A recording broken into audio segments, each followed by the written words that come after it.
What's going on, everybody? Welcome back to video 2. Today we're going to go through a little bit of a strange workout, I guess you could say.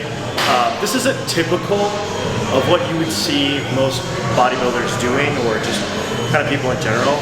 I'm literally only doing 1 to 2 sets of exercises per body part. Today is specifically chest and back. We'd normally be doing something more voluminous, like 3 to 4 sets. Right now we're only doing 1 to 2 because we're doing something called a diet break, which essentially happens when you're ahead of schedule, when you're in a deficit towards a competition.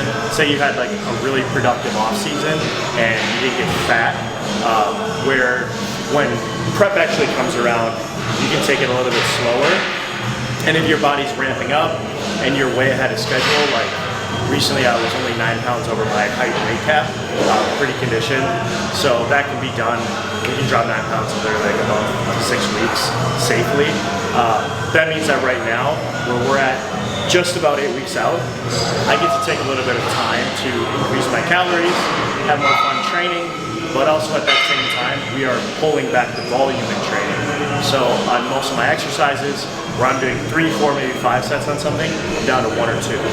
Rare occasions I'm doing 3.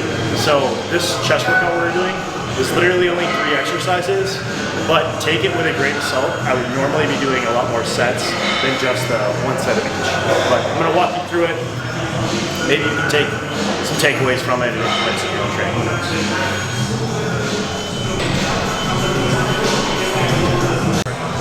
So I'm actually going to be using a band for these. We're going to be doing dumbbell incline press. What I want to do is take this, wrap it around my upper back, so right here, and you're going to press with it. So this makes the exercise a lot more difficult, so you're not going to be able to do the normal weight that you would. But we just do this because, I don't know, maybe it helps with retention or some other fancy reason, who the fuck knows, but I like it.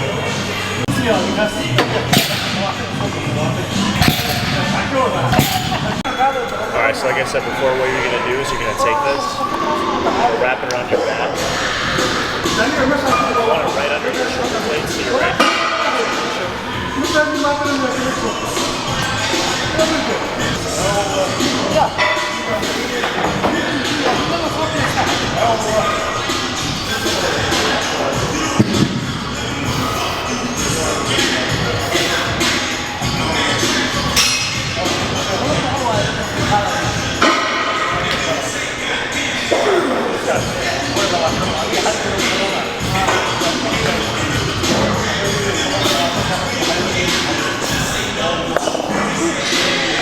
That's it.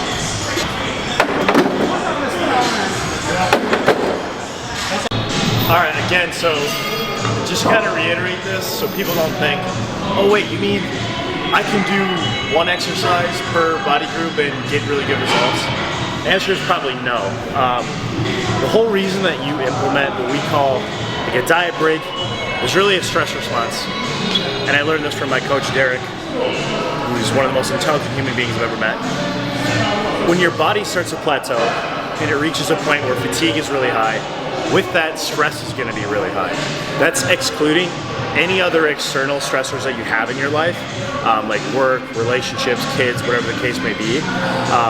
Just from fatigue alone, from high intensity training, being in a caloric deficit, lots of cardio, all of that is a recipe for stress, right? It creates a higher stress response.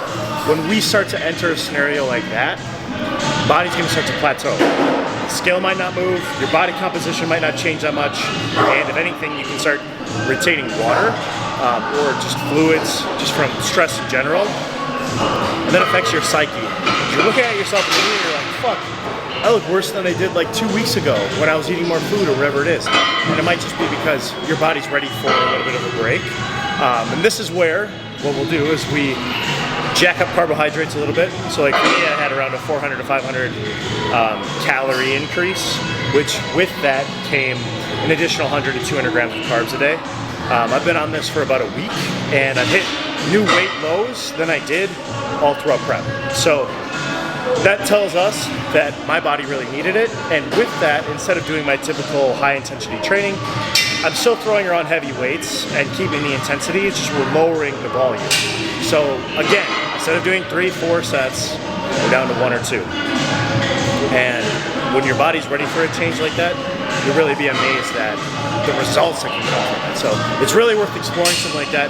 You feel like you're kind of plateauing, just give yourself a little bit of a break. You'll be able to bounce out of it, and if anything, when you come out of it, you're going to be even better. For this, we're just doing incline Smith, literally just doing 1 set. Generally, when I would be doing this, I'd be doing probably around 3 with heavier weight. I like to stick with compound movements. A little bit heavier weight rep ranges, generally between 6 to 8. Just for me personally, works better.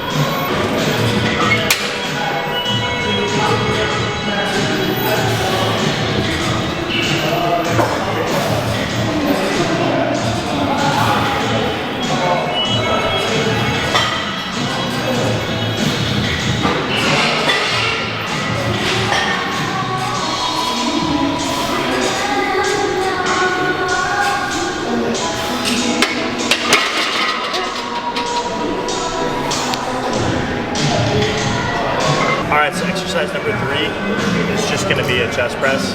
I'm going to be using the Strive piece. Generally I'd use like a gym lefto or a prime, but both being used. This is a really good alternative though. Especially with this self-spotter. Comes in handy.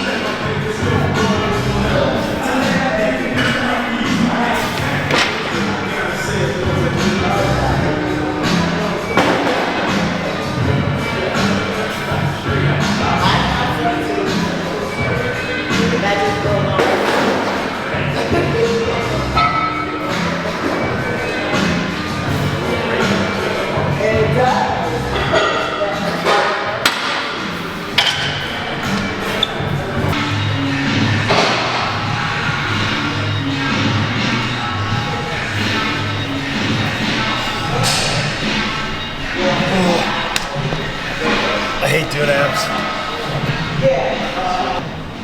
Alright, so that was a super easy, low intensity, like chest workout. Well, I guess low intensity, but we still went pretty heavy on weights, but just not a lot of volume, like I've said 100 times already.